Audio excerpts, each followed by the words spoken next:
What would happen if Iran and Palestine launched a coordinated attack on Israel, leading to a full-scale war that would ultimately result in Israel's defeat, a scenario that would reshape the geopolitics of the Middle East?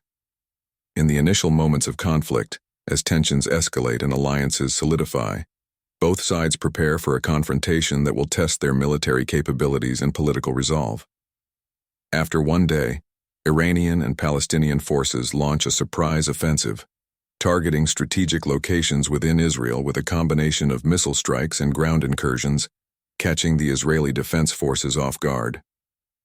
3 days later, however, despite Israel's formidable military response and efforts to repel the invaders, the coordinated assault by Iran and Palestine intensifies, overwhelming Israeli defenses and pushing deeper into its territory.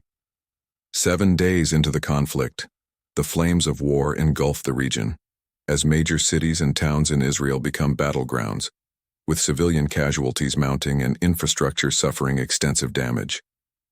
1 month later, as the conflict rages on, Israel finds itself struggling to maintain its defensive lines, facing relentless pressure from the combined forces of Iran and Palestine, while also dealing with internal turmoil and dwindling resources.